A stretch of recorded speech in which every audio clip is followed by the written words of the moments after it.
Good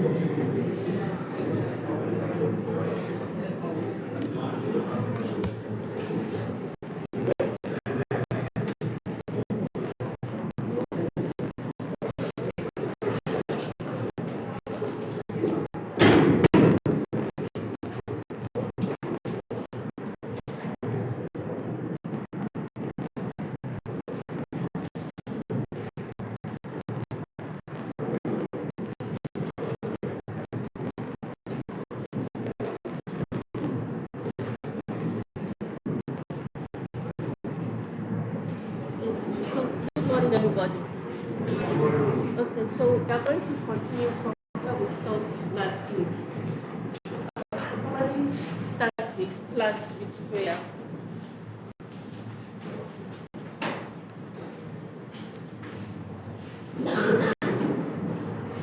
Jesus' name.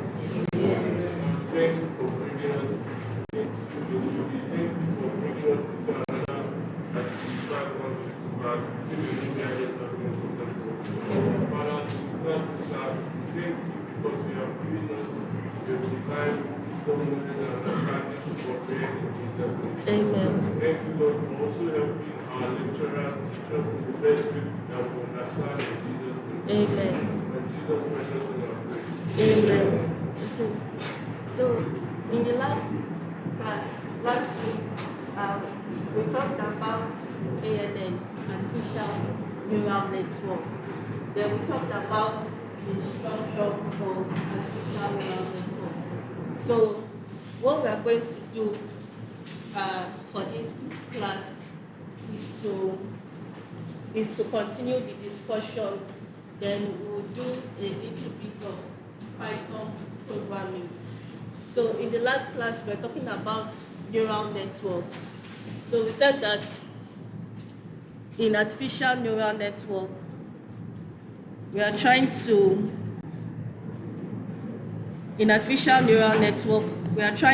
mimic the way our biological neurons are structured. So we have neurons, a network of neurons in our brain. So we have inputs, we have outputs, we have the synapse. So we are just trying to model it in the same way. So we started the discussion on that. So I just want to reinforce what we did by going through this interface. So for those of you that have a device, you can just go to playground.tensorflow.org. So once you go to this, once you are on this URL, you'll be able to see what I'm seeing. So it's playground.tensorflow.org. So this interface gives like a kind of visual representation of what an artificial neural network is all about. So in the last class, we talked about the inputs. So this is the input layer. So we said that the inputs can also be called attributes or features. Then this is the output layer. So we said there is only one input layer and there's always one output layer. Then this network has two hidden layers. So in the first hidden layer, there are 4 neurons, and in the second hidden layer, there are 2 neurons. So in this interface, you can change, you can specify the network layer you want. For instance, if you want to increase it to 3 hidden layers, you can use this button to increase it. If you want to decrease it, you can use the subtract button to decrease it. Then if you want to increase the number of neurons you have in one hidden layer, you press this plus button. If you want to decrease it, you press the minus button. Also, in the second hidden layer, you can reduce it here and you can increase it here. So you can, in other words, specify the parameters of the ANN here. So I'll just briefly describe all of these terms. So there's something called epoch. Epoch in machine learning is like the number of iterations. So for those of you that have done some kind of programming or the other, so you know something called iteration. So the number of times the program runs until it stops. So in machine learning, we call it epoch. Then we call something called learning rate in machine learning. So learning rate is kind of defined as the rate at which the neural network converges to a very good solution. So we'll still talk about all of these terms later. Then we have something called the activation function. So in the last class, I didn't actually mention anything about the activation function, but the activation function is a very essential component in an artificial neural network. So let me just briefly try to describe what an activation function is. So in the last class, I was telling you that probably this one is let's just simplify it. So you have this here. So maybe this one is W11, then this one is W12. So the one that goes here, let's call it W21,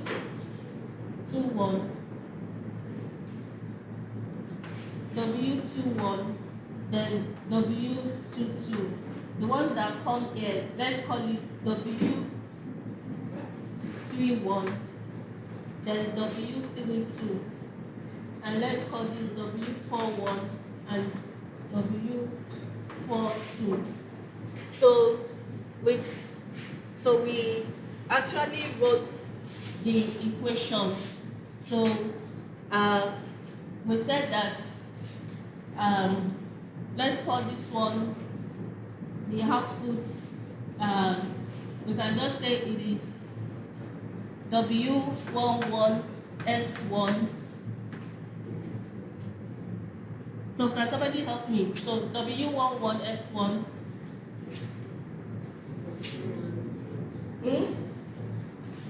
Have you all forgotten? So W11X1 plus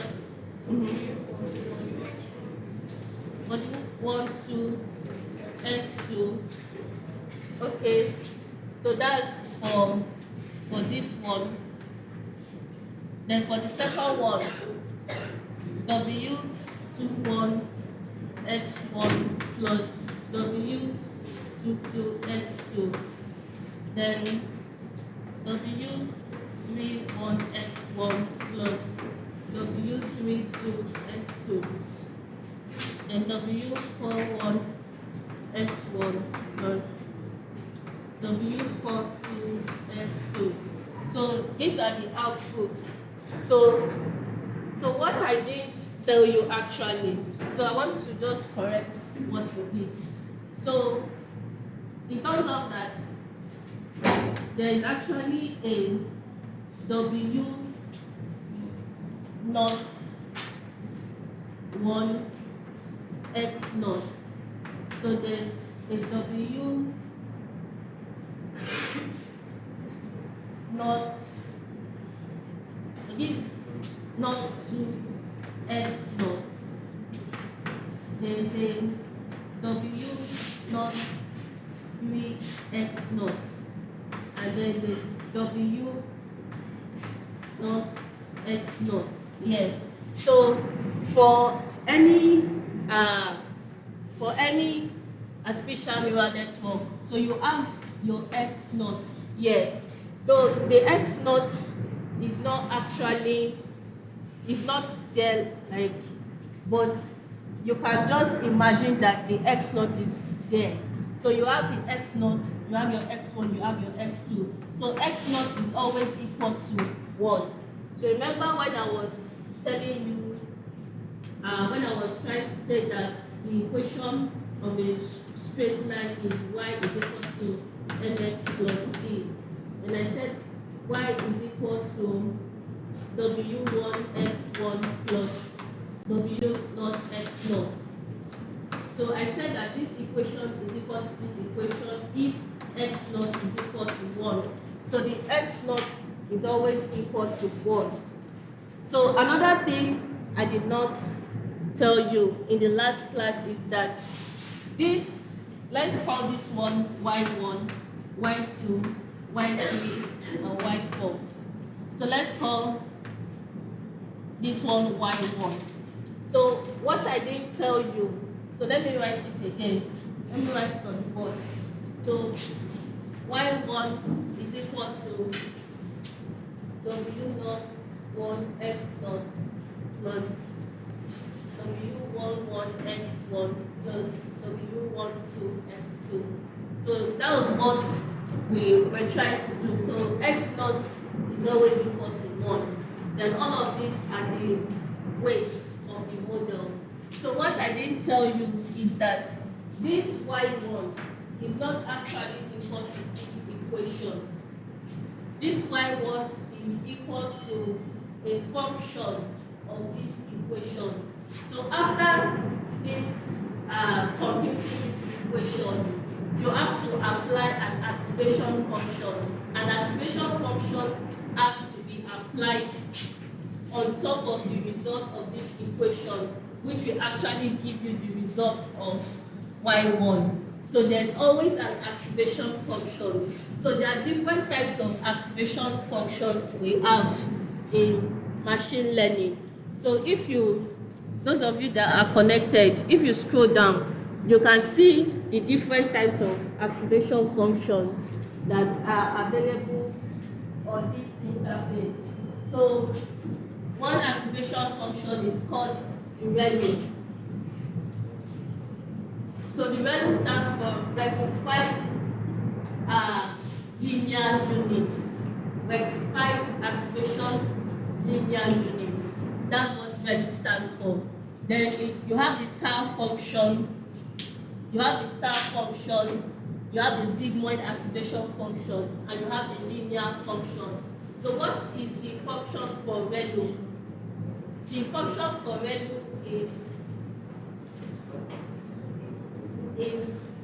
fx is equal to max 0 of x.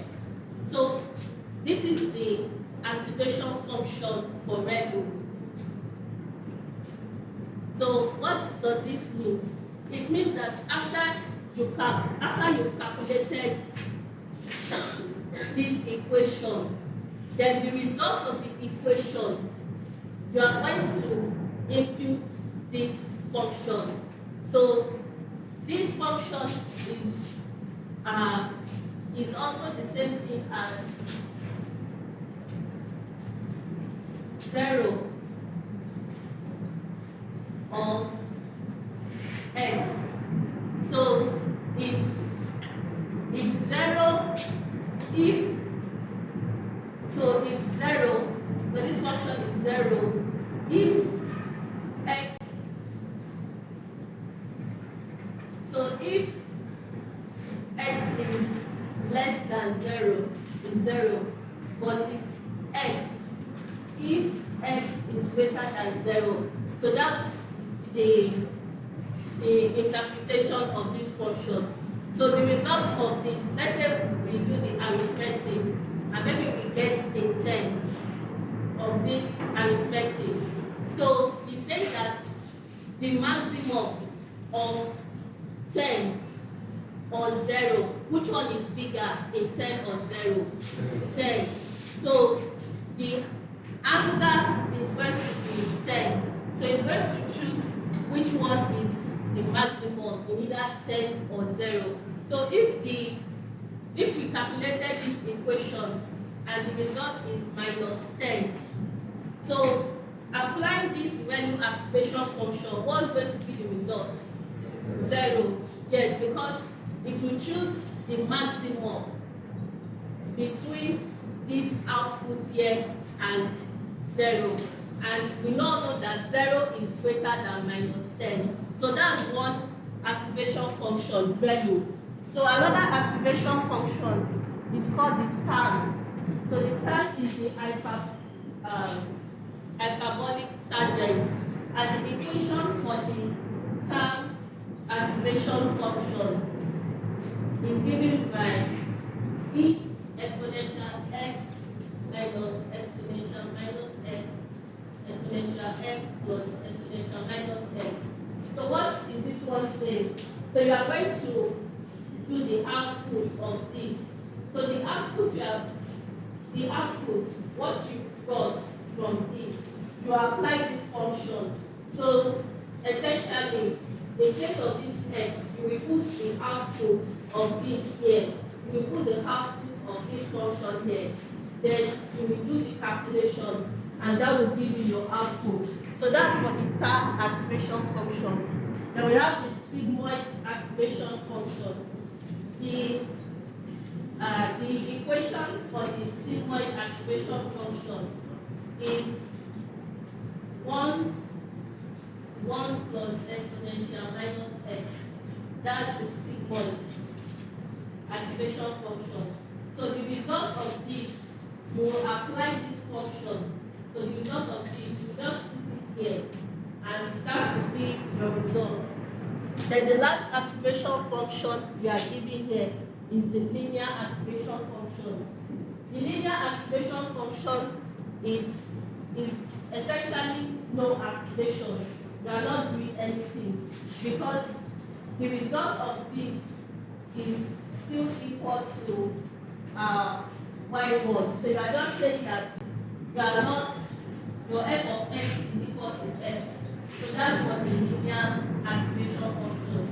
So you can say that what I was trying to say last week was linear activation function, because we did not apply anything.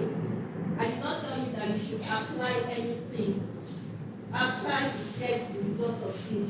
So I was kind of, in other words, saying the linear activation function.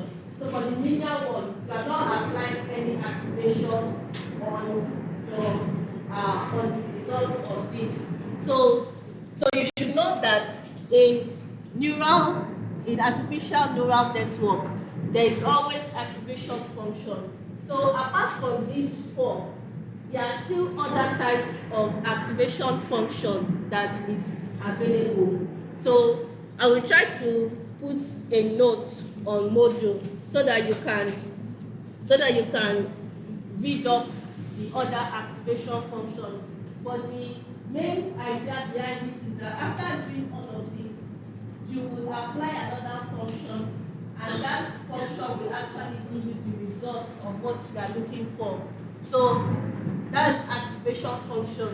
So you might begin to ask, why do we need activation functions in neural network? Why can't we just pass in the results?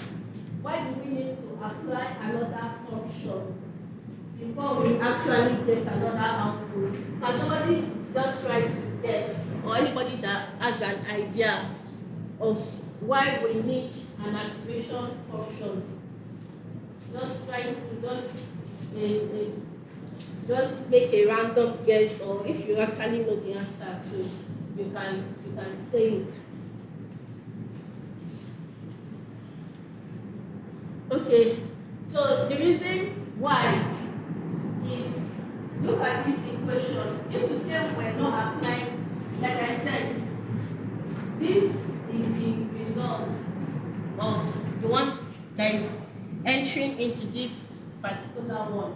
So if we did not apply any activation function, what will happen is that, look at this equation. What kind of equation it is? It is a linear equation. So what is a linear equation? A linear equation is a straightforward equation that just have plus and multiplication. So it's just like a linear function. And we all know that, remember that we are dealing with CNN, the neural network in our brain. But do you think that maybe the function in our brain that is trying to help us to really reason, do you feel that it will be a linear function or a non-linear function? What do you think that function might be? Yes, definitely. We all agree that it's not going to be a linear function. So the reason why we are now introducing this activation function is to introduce non-linearity, because this equation that we came up with is a linear function. So without applying any other function in it on top of it, that means that we are not saying that everything is linear, our brain is working in a linear way, and even the ALN2 is linear, and we know that it's even in the world we are, the equations are non-linear. So the reason why we have to apply this activation function is to introduce non-linearity. So that's the answer to the question. The reason why for the activation function is to introduce non-linearity. So that's the reason. Then we have something called regularization in machine learning. So regularization is used to prevent overfitting. Has anybody heard of overfitting, underfitting before? Okay. So what's those of you that have heard of overfitting? Can you tell me?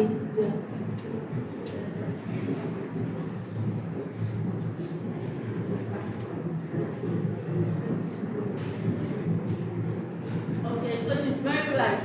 So overfitting is when the model it's very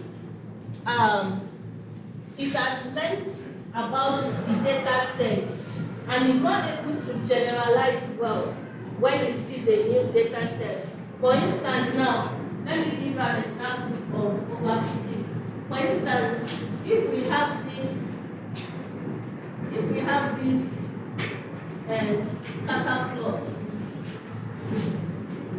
if the model that we fit, if it is like this, then that model is good. But if the model is like this, we say that it's suffering from overfitting. That's overfitting because it's trying to fit all the points through all the points on the graph. So when it sees a different data set so let me draw the one that is correct. So if this is the point. So if this is the model, this model is good. But we said that this model is overfitted because it's trying to pass through all the points. So it has learned this data set very well. So when it sees another kind of data, or let's say you have this point in the data set, it's not going to be able to make a good prediction because it has fitted the training data 100%. So when it sees a new one, it's not going to be able to generalize well and make a proper prediction of this point. But in the case of this, which is not overfitted, it's just right. If it sees a point here, at least the prediction is going to be given, this model is going to be given on a new unseen point, is going to be better than this one that has been overfitted. So that's what we call overfitting. So we introduce regularization to reduce the effects of overfitting of the model, of the ALN model. So that's why we introduce regularization. Then we call something the regularization rate. So it's the rate at which you want the model to generalize well to a data that is unseen. Then here we have different types of problem. So classification and regression. So I've already I've said something about that. So and I want to talk about the points here. So you have the data. So this is just the data set you are working with. Then we have training to test data. So we're still going to talk about this training to test data. But in machine learning, we have the training set, we have the validation set, and we have the test set. So if you have a piece of data, maybe this is your data. So you will divide it into training sets, into validation sets, and into test sets. So for instance, if you have like a spreadsheet of data, it is not all the old data that you are going to feed into your that you are going to use to develop the model. So if all of this is 100%, sometimes we make the training, we make it 80%, the validation 10%, and the test 10%. So it's not all of the old data sets that we normally fit to create the AI model. So what's the training set all about? The training set is the data that your machine learning model will use to develop, is the data that is used to develop the AI model. That's the training set. Then the validation set is just used to make some corrections on the parameters and hyperparameters of the model that has already been developed and to make slight changes to it. Then the test set is when you actually want to determine the performance of your model, because this training and validation, the AI model has seen it, has seen the data set, and that's what it's used to develop its model. But the test set, the AI model has not actually seen it. So the real measure of the accuracy of any AI model is actually the accuracy of the test set. So the way I normally describe it is that the way I normally describe it is training set. Like for instance now, I'm giving lectures now. We have I think about 14 weeks of lecture. So I'm giving you lectures, giving you materials, trying to make you understand the whole course, what the whole course is about. So we can call that the training. The validation is in preparation for, there's always a final exam. So in the preparation for the exam, obviously, you are going to read the notes that are so you go through the assignments and everything. But in validation, probably you also look at past questions too. So because when I'm teaching, I not actually sometimes I might include what is in the past question or not. So you can think of validation as the past questions. Then you can think of tests as the actual exam. So for the training, like you all, you are experiencing the training now, you have access to the notes, you have access to all the lecture materials. So, but the exam I'm going to set at the end of the day, it's expected that if you listen well to the class, and if you do all the assignments, and if you read all the notes, then though you've not seen the exam question, though the exam question is tested, though you've not seen the exam question, but you know that once you've done all of this, at least you'll be able to maybe get 90% in the exam question, though you've not seen the exam question. So it's the same way with machine learning. You have your data sets. The training, the AI model is exposed to the training data sets. The validation is just maybe we also have some incentive for the validation. So after the model has already been developed, the validation set is just checked. So what is the accuracy?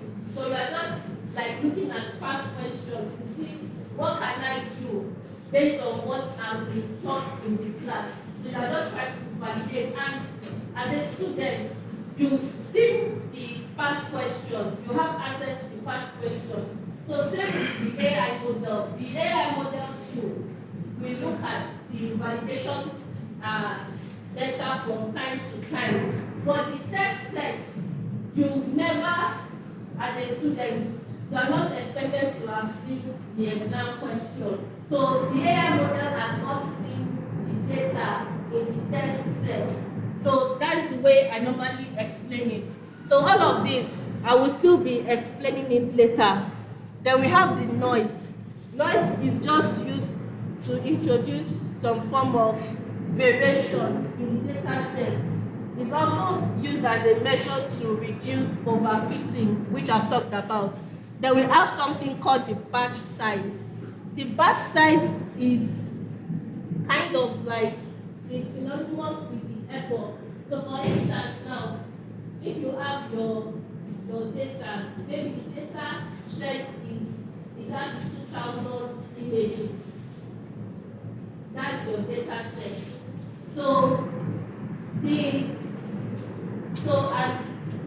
Can somebody remember what I said about epoch? What did I say epoch is? Yes. So I said epoch is the number of iterations. So let me say my iterations. I have 100 iterations. I've set it to 100 iterations.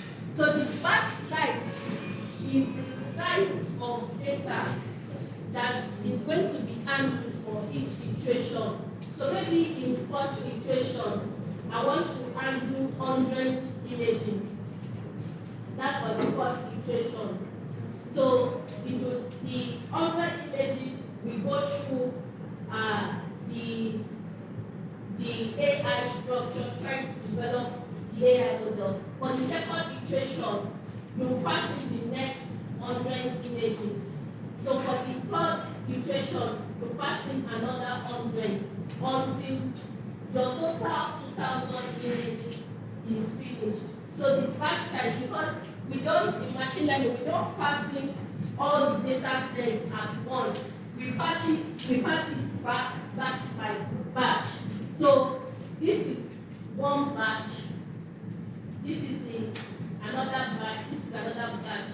So you don't pass in the whole data set into the AI model at once for all the iterations. So you pass it batch by batch. So that is the batch set.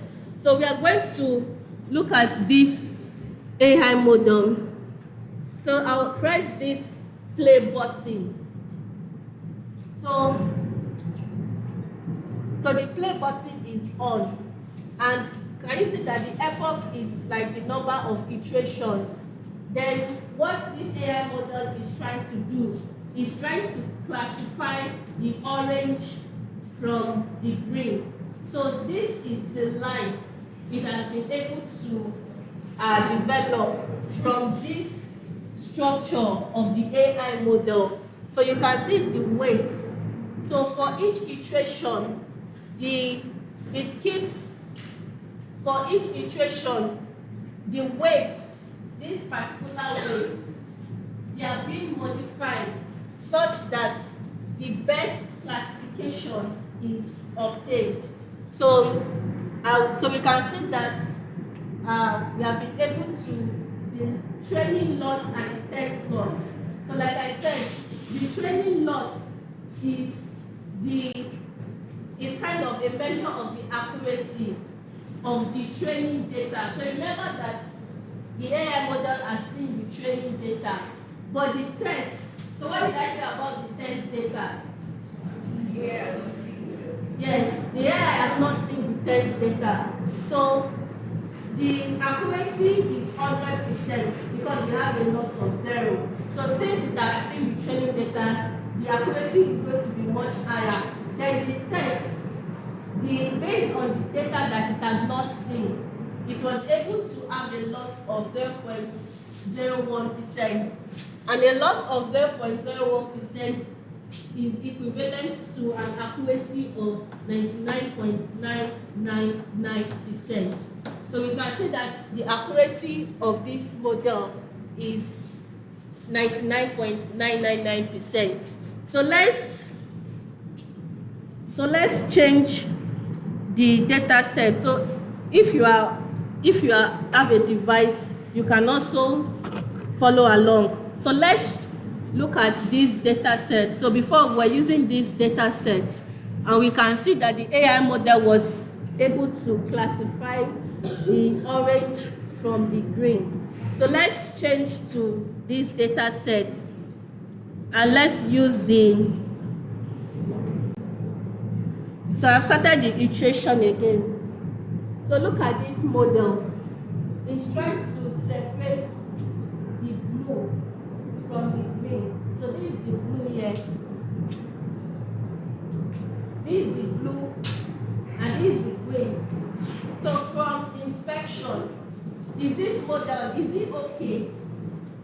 Was it able to accurately classify the orange from the blue? Yes. So we have a training loss of 0.01 and a test loss of 0.08. So a test loss of 0.07, it means that the accuracy is 99.99. So it has dropped to 6.994%. So that's the accuracy of the AI model. So let's change the data to this. Those of you that have a device, are you following along? Are you also doing it? Okay. So let's look at this data set here. So let's run it. So we are trying to separate the orange from the green. So it's another kind of classification problem. So this AI model is really good. So the accuracy is 100% for both the test and the training. So let's look at the last. Let's look at the last data set. So this data set, as it is plotted, we want to separate out the blue from the orange. So do you think this is a good model? So we are getting a loss of 0.513, which is like an accuracy of 50%. So is it a good model or not? No, it's not. So can somebody tell me, how can we, so for the first 3 data sets we had, we were getting good results. But this one, it is not really able to classify it correctly. So I will give you one solution. One solution is to, I said this is the number of iterations. So probably we should wait till it gets to 1,000. Maybe it's going to, because for each iteration, the model keeps getting better. So let's wait till we get to 1,000 because the loss keeps dropping as the number of iterations increase. So that's one option. So let's wait till we get to 1,000 and see if it's going to move. Okay, we are already at 1,000 and the model is not really doing anything better. It's getting better, but it's going to actually stop at this point. So What else can we do? So we have seen that even if we are waiting and increasing the number of iterations, we are not really doing anything useful, because it's just at this point 0.4, which is an accuracy of 60%. Okay, it's still dropping, but I can assure you, even when we get to 2000, we cannot achieve like 99% accuracy. So what else can we do? Can somebody suggest? Okay, change the activation function. Increase the features. Okay. Activation function. Do you have any contribution? Okay, what other contribution? Okay, increase the ratio of the training data. So let's do everything you have suggested. So you said we should change the activation function. So let me change it to sigmoid. So someone said I should change the training data. So let me increase the training data to 90%. So let's do that again. There's one comment I want. There's one thing else that you need to do that somebody has not said. Eh?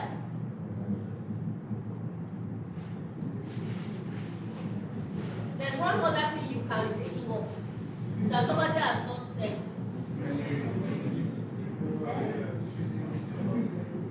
Increase the input. The number of neurons. Yes, that was what I was looking for. So when we did activation function and all of this, we are still not getting a very good accuracy. So he said increase the number of neurons. So like, should I increase this and this? Is that what you are saying? Yes. Okay, let's do that. Let me stop it. Let me change the OI model. Let me increase the number of neurons in the first ED layer to 6. Let me increase the number of neurons in the second ED layer to 4. So let's run it again.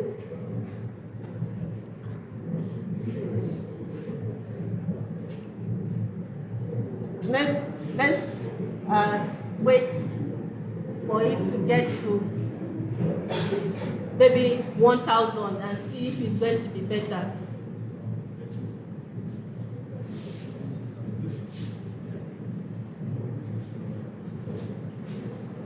Or do anybody, while we are waiting, is there any other thing else we can do? I will still come back to your point. So our point is like the final bus stop. She's like to correct us, but before we get to our point, I need another contribution on what we can do. That's not been said. Is this one helping at all? And that's what she said in the future. So that is like the last thing we do. But before we do that, can somebody suggest another thing again? But there's still something else we can do.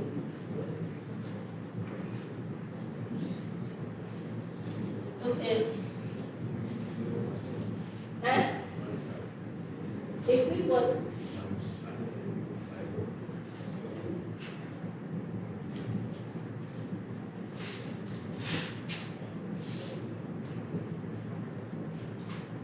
Okay.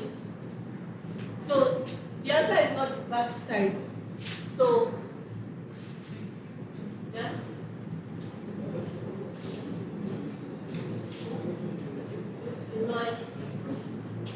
No, I need something else. Yes. Yes. So hidden layer. That's what I was expecting. So let me stop it. So let me add another hidden layer.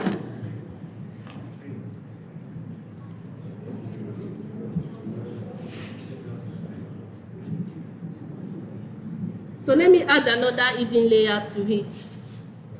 So before it was 2 hidden layers. So let me add 4 hidden layers.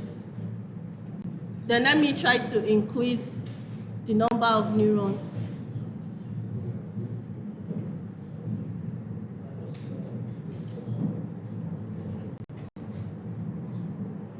So let's run it again.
Okay, so we've increased the number of hidden layers. Is it any better? Yes. Okay. So even from visualizing it, it's really trying to separate out the blue from the orange.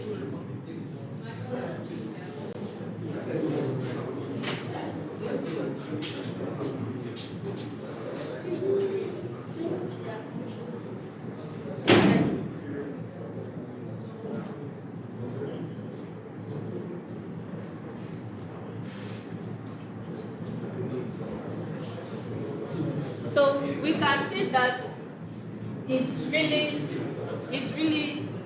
we have been able to, so this AI model is really good. So even before we even get to 1,000 iterations, so we are already 500 iterations and everything is looking really good. So, so we can actually do that. Then the last thing she mentioned, the features. So the features or the inputs layer. So because this AI model, this ANN is really very complicated because it has 4 hidden layers, 6 neurons in the first hidden layer, 4 neurons in the second and third hidden layer, then 2 neurons in the fourth hidden layer. So it's really very complicated and it's more computational intensive. So in order for us to have a less complicated model, ANN model, one thing we can do is to increase the number of features. So let me reduce the hidden layers to what it was before. Let me reduce it to 2. Let me reduce the neurons in the first hidden layer. Let me reduce the neurons in the second hidden layer. So, but let me increase the number of features. Let me increase the number of features.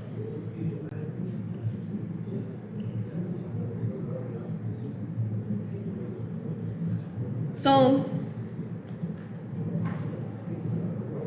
previously, I was only using 2 features, 2 inputs, x1 and x2. But now, I increased the input to x1 squared. So this one, square it. This one, square it.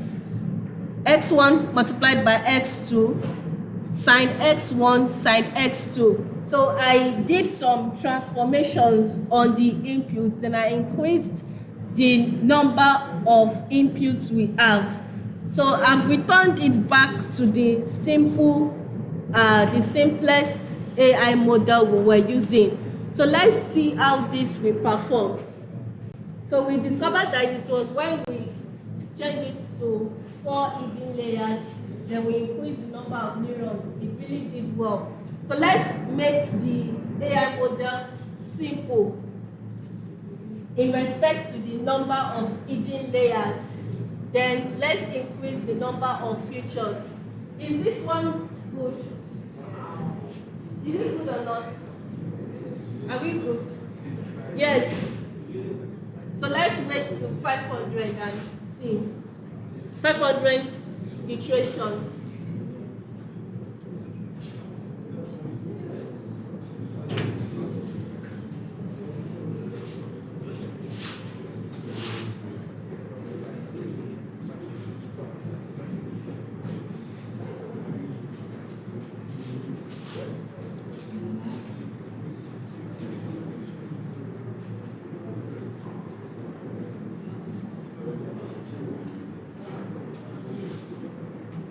So we can see that this model is actually better. So why did I say it's better than the previous one? Can somebody tell me, in the previous one, we had 4 hidden layers and we increased the number of neurons in each layer, and we got a good accuracy. But why, can somebody tell me why this one, why you feel that this one is better than that one? Can somebody tell me? So I'm telling you now that this one is better than that one. So why? Can somebody tell me the reason why I can say that? Yes?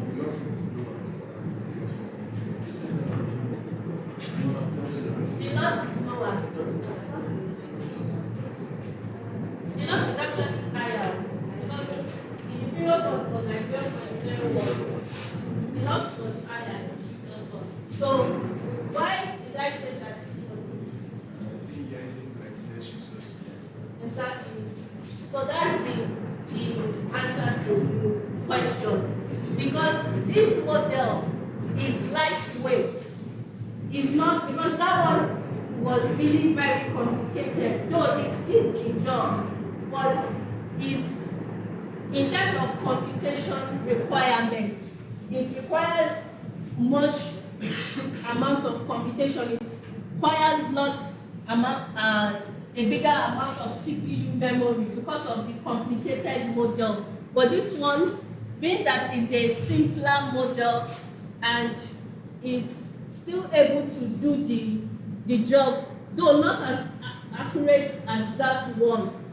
So we said that this one is better because when you talk about accuracy, so somebody was saying because of the accuracy, the reason this accuracy of this one is even much lower than that one, but it's not always in terms of like the accuracy, because like I was trying to explain to you the concept of overfitting.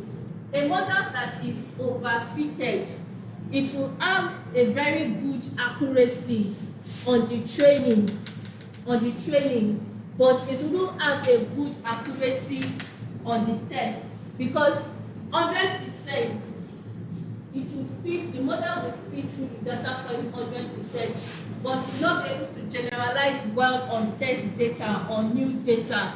So it's not, the final goal is not always about the accuracy.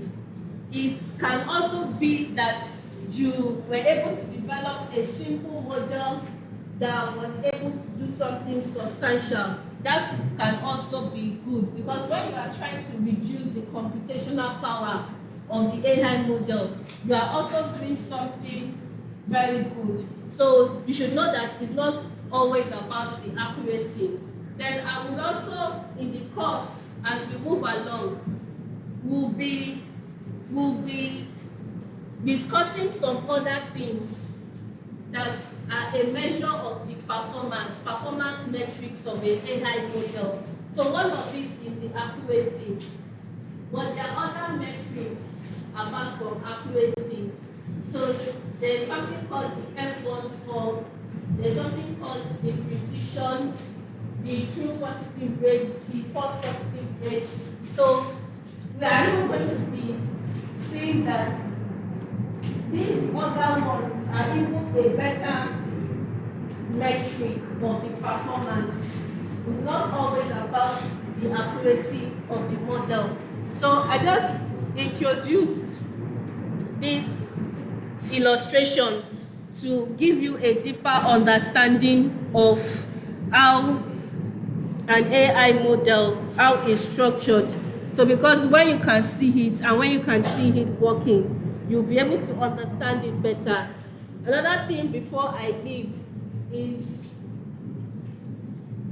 you know, we started with the first, when I ran it, the accuracy will begin to increase for each iteration.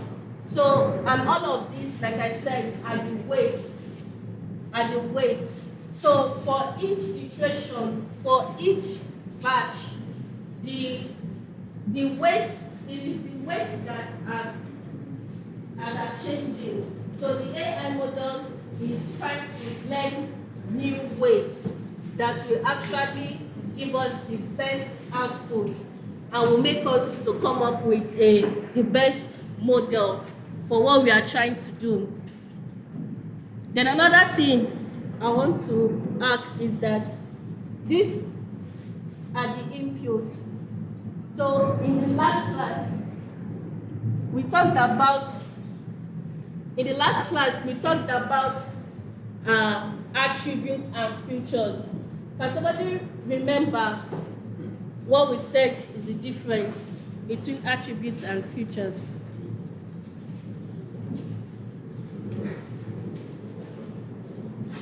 Yes?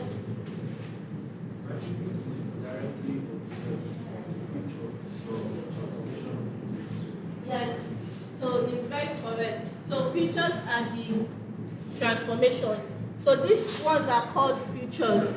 These x1 and x2, they are the inputs. They were not transformed. But this from here to here are features because you transformed this by squaring it. You transformed this by squaring it.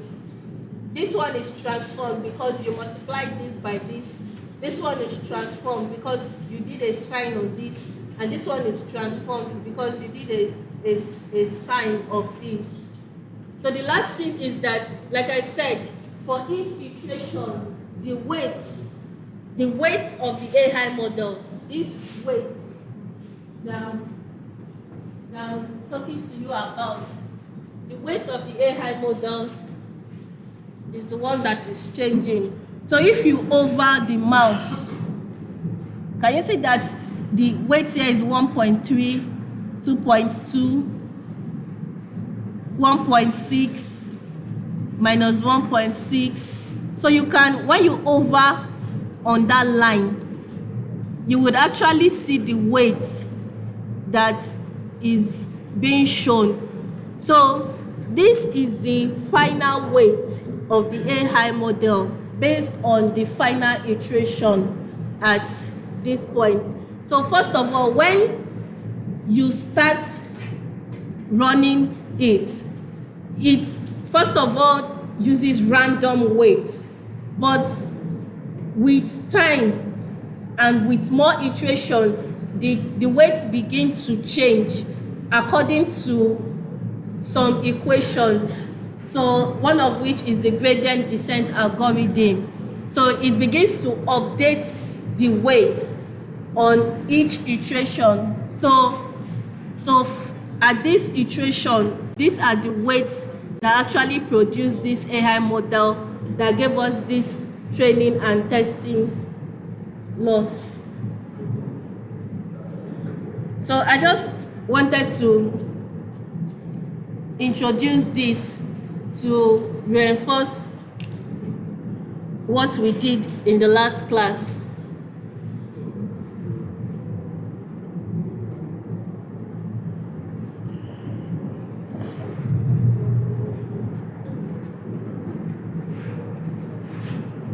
So we are going to continue with the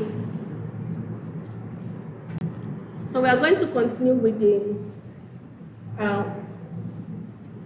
class.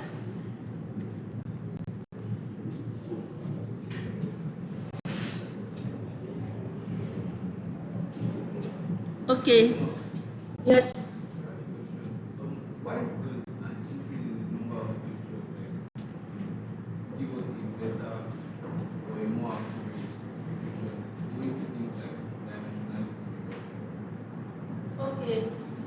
So the reason why the increase in number of features gave us better model is actually has to do with the nature of the model itself, the nature of the classification problem itself. So let me go back, or let me not go back. So when we did the first example, maybe the classification was, maybe the red was here, or the orange was here, and the green was here, or the blue was here. So that one is a simple classification task, because it was like very easy. So you don't have to increase the number of features or anything. You can easily classify it. But if you look at the classification problem for that last one, it's a very complicated classification problem. So I don't know if you have it on your computer and if you have seen it. So it's a very complicated classification problem. And even if you as a person want to even draw the line that will separate the blue and the orange, it's going to be difficult for you to do that. So given that the problem is not a simple problem, so that's why we had to increase the number of features. So if it's a simple problem, then those transformations cannot be needed. Then we talked about dimensionality reduction. Dimensionality reduction is an aspect of machine learning. So we talked about supervised, unsupervised, then reinforcement. Dimensionality reduction is under unsupervised machine learning. So in dimensionality reduction, we are just trying to reduce the number of features of that particular data set, so that you are really able to see more structure in the data set. It is a different problem. This is a classification problem and it's under supervised learning, but dimensionality reduction is unsupervised machine learning. So it's a different. Dimensionality reduction is a very big topic in machine learning. But for this problem we have, it is a supervised learning problem. It's classification we are doing. So we are not doing unsupervised machine learning. So we'll go back to the class. So I will just describe the steps that one would take in order to carry out a machine learning task. So in the first class, I kind of talked about it briefly. So the first step is to load the data. So you load the data. After loading or collecting the data, you clean the data set. After cleaning the data, so cleaning the data simply means that you are trying to remove some unwanted features, so some unwanted things in the data set. So we'll still come to that later. So after cleaning the data, you pre-process the data. So pre-processing it is kind of doing some transformation of the data. Like the example I showed you previously, that graphics I showed you, like a pre-processing step can be when we introduce more features. features. Like previously, we only had two inputs, x1 and x2. So a preprocessing step can be to increase the number of features. So x1 squared to x2 squared. x1 is start by x2 sine x1 sine x2. So that can be a preprocessing step just to make the data much more robust. Then building data set pipe. So the data set pipe is like after you've done the preprocessing, you have to make sure that that data is transferred accurately or is transferred in a seamless manner to the AI model. So that's building the data set. Then building the data loaders is kind of the same thing. Is a bit similar with building the data set. So you are just, in these two steps, we are just trying to make sure that the data is appropriately loaded into the AI model. Then you build the model itself. So the model is just, in the case of an ANN, the number of input layers, the number of output layers, the number of hidden layers. So you build that model, defining the loss function. So this loss function is really critical. So the loss function is because in AI, in machine learning, we are trying to make predictions. Like I said, machine learning is about making predictions. So we define something that is called the loss function. One loss function is called the MSC. Can somebody tell me the meaning of MSC? Yes, mean squared error.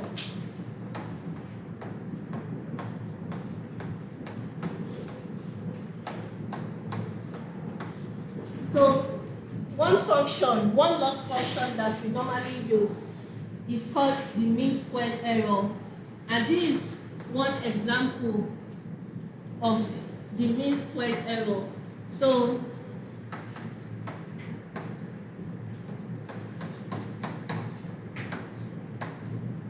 this mean squared error. So why is this the mean squared error? This h of omega is okay. So the mean squared error is given by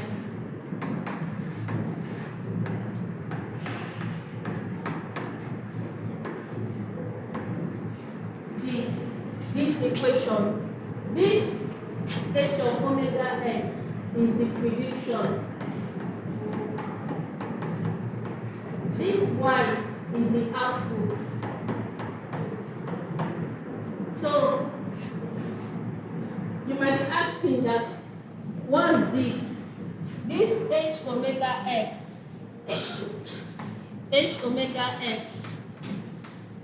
is equal to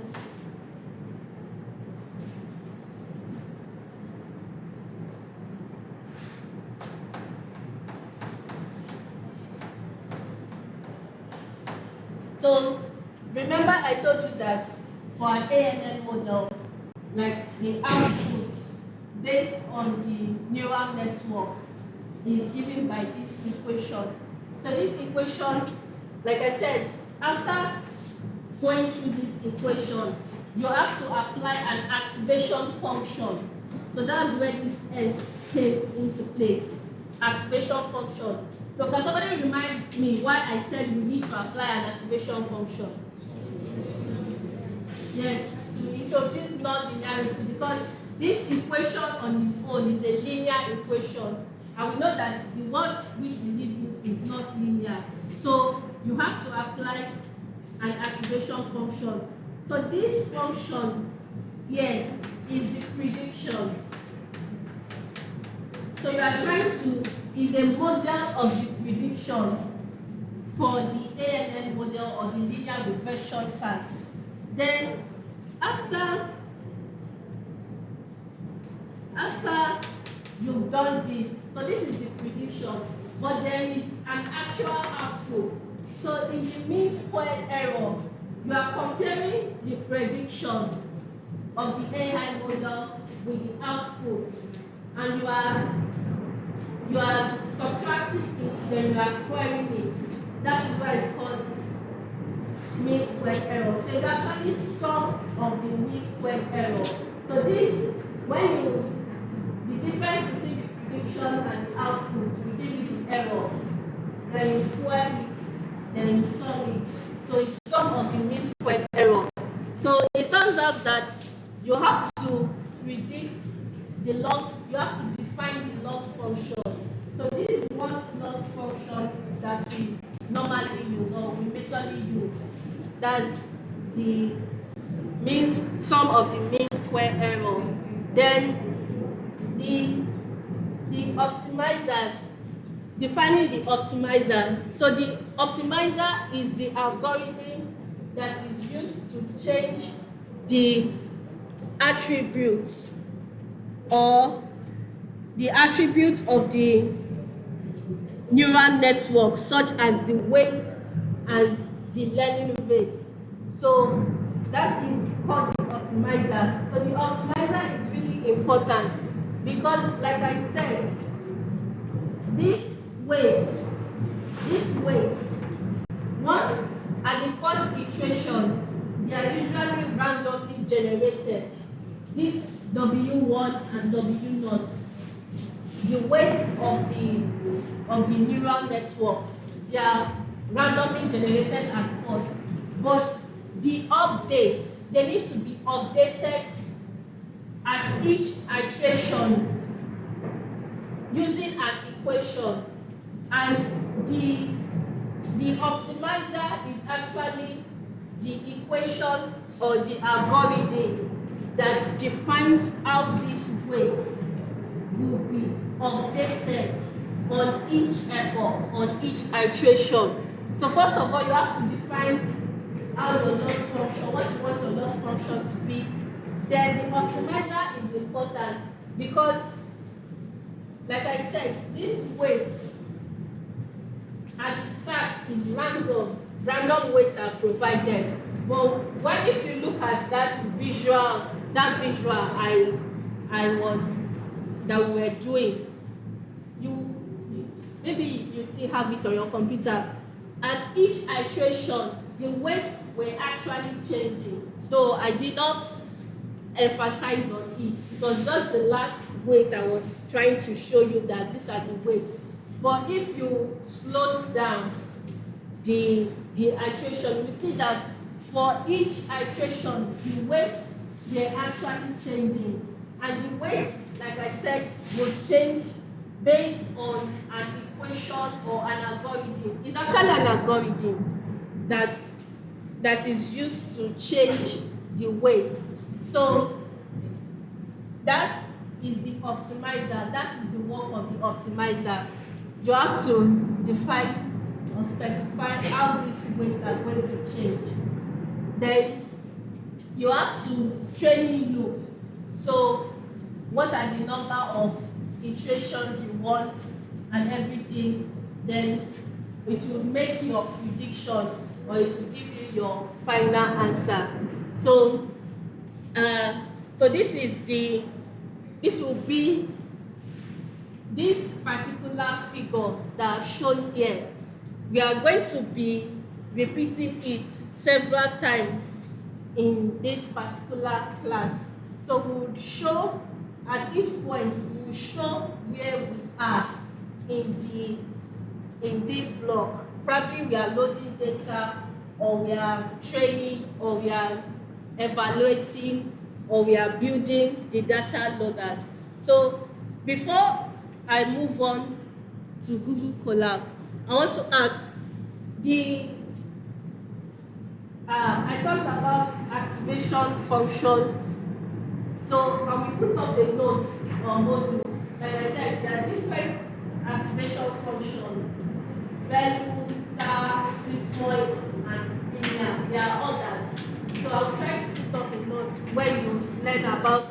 activation function. So my question is, defining that activation function, where does it come in? Where do you think, which block do you think it is in this figure?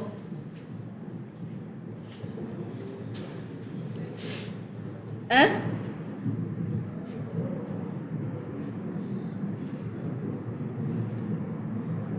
The activation function, where does it come in?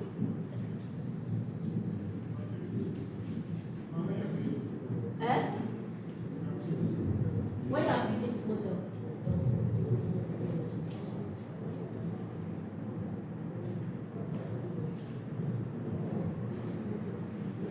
When you are building the model, right?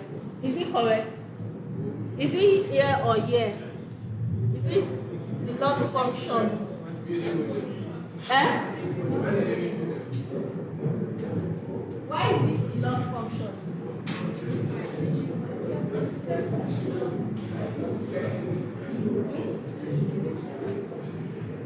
Then what? So where is that? Okay. So the activation function, when I was talking about the loss function, this was the loss function I defined. Then in the loss function, I brought out this, and I said that this is the equation for the prediction. So in the equation for the prediction, then I said it is here that the activation function will be applied. So it's after you apply the activation function on this, you can now put it inside the loss function. So where does the activation come in? Here or here? Eh? Yes. So it's on building the model. That's where the activation function comes in. Because this is the loss function. This is the loss function on its own. But before you can calculate the loss function, you have to first apply an activation function. So this is where the activation function, it comes here. Because it's after you've applied the activation function, that's when you get the prediction that you will use to, which becomes your loss function. So let's go to, so like I said,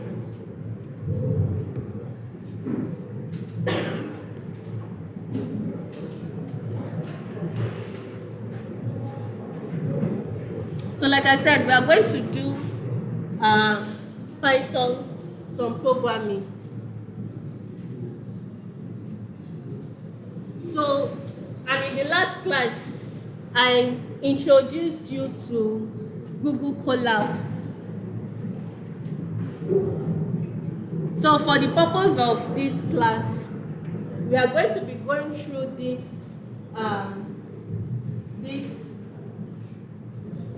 Python programming exercise, and because of our time, so I'm very sure I cannot use the remaining 30 minutes left to cover everything.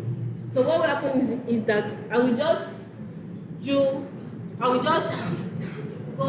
over it and stop where I can, where the time permits me to stop.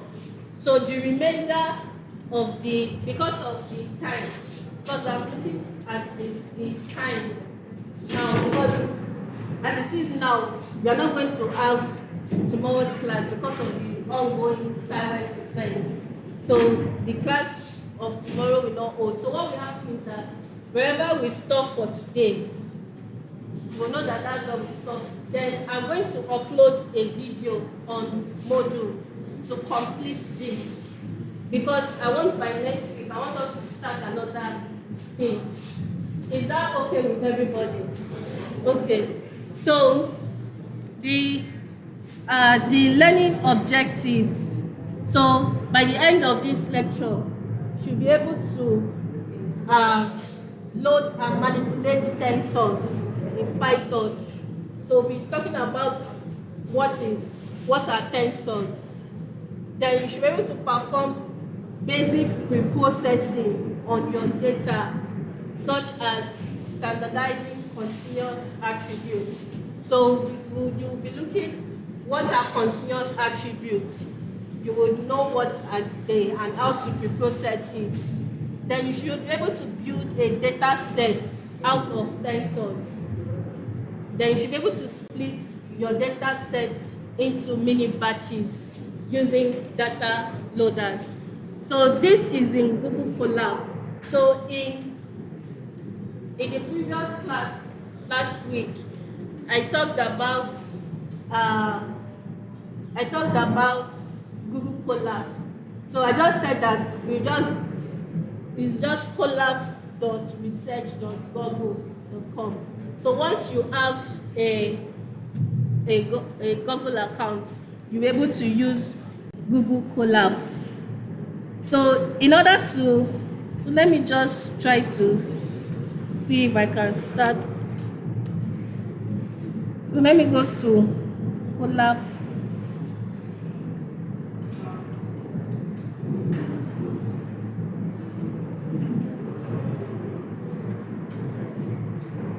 So once you just click on, you go to Google Colab, then you go to New Notebook.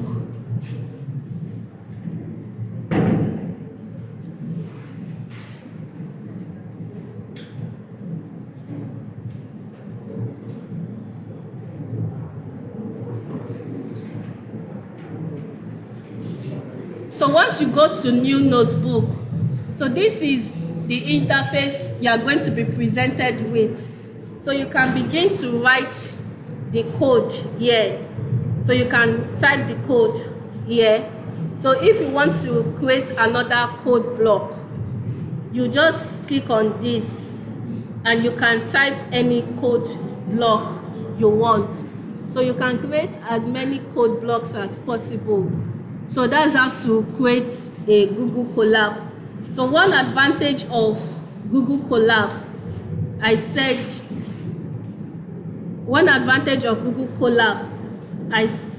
is that, can somebody remind me one advantage of Google Colab? Yes, you have access to GPU, so which are graphic processing units. So to have access to the GPU, you go to runtime, then change runtime type, then you change it to GPU. But for this exercise, it is a very simple model, so we are not going to change it to GPU. There's also called TPU.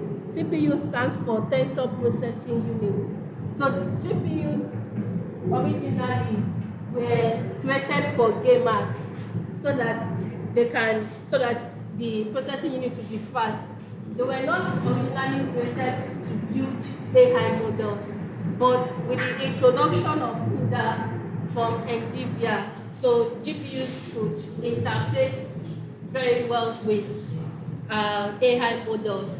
The actual processors that is really perfect to build AI model is called TPU.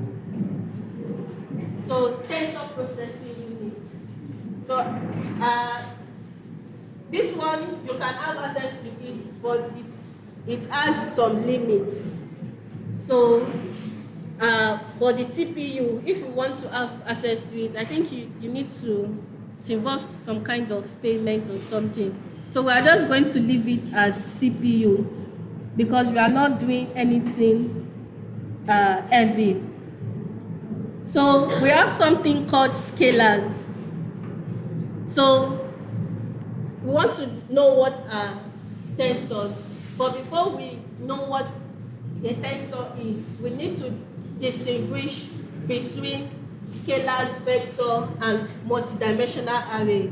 So a single value is called a scalar.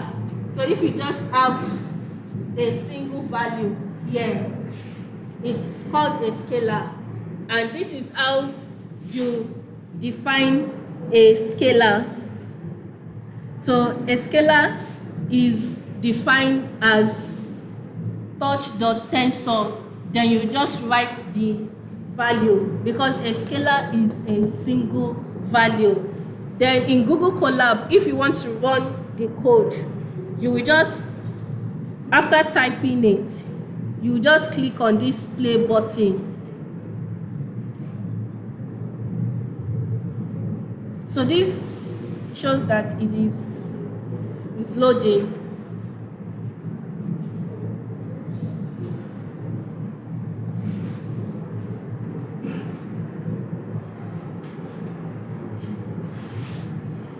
So this is the output. So once it has, the code has finished running, you will see a tick here, so to indicate that it has finished running. So this is how you define a scalar, touch.tensor, then you just write the scalar. So a scalar is a single value. Then what's a vector? A vector is a list or one-dimensional array of values, like a single column in a spreadsheet. So this is a vector because it is a column or a row of values. So how do you define a vector? So you just touch.tensor, then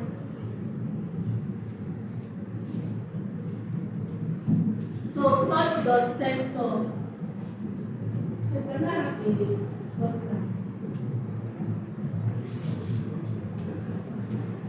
So touch.tensor, then you write the vectors. So you all know what a vector is. So we'll now talk about matrix. Matrix is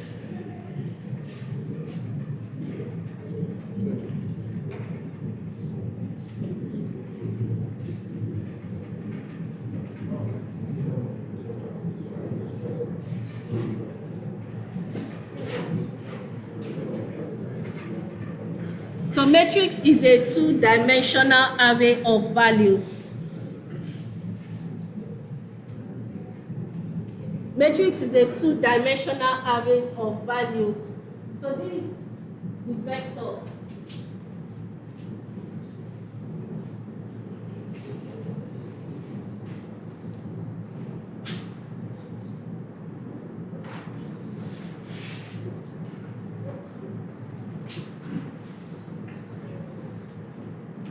So a matrix is a two-dimensional array of values, like a table in a spreadsheet.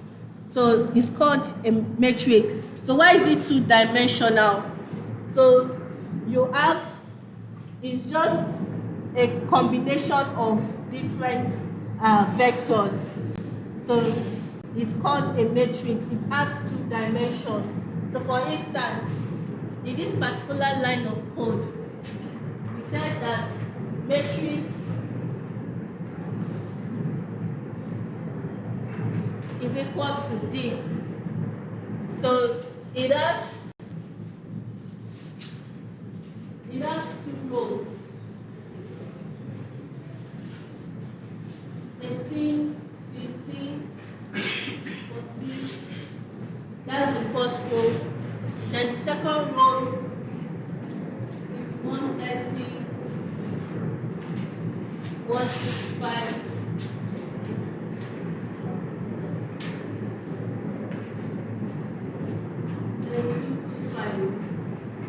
So this is how you define a matrix. So if you look at the code, you simply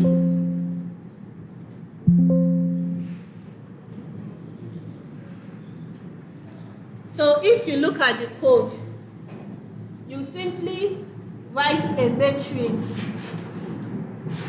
You write the first row in square brackets, then you write the second row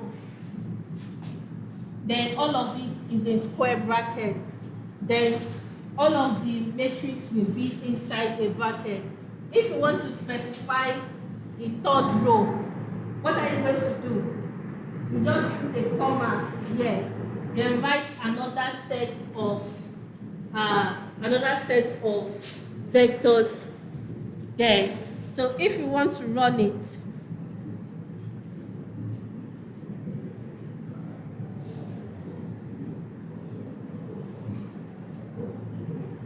so we've described scalars, vectors, and matrices. So tensors are simply three-dimensional array of values. So I also mentioned it in the last class that when you have a 2D array, then it can become 3D. So when I was talking about the colored image, so for instance, if you have multiple arrays stacked on each other, then that is called 3D. It is called a three-dimensional array. So I was trying to describe to you the color image. So, and the black and white image is just 2D. So it's 2D, it's just an array. Then the colored image is like three of these, the red, green, and the blue components. So if you have 2D arrays stacked on top of each other, then it's called a three-dimensional array. So tensors, you can say that a tensor can be anything that has multi-dimensional array. So what is a tensor? A tensor is a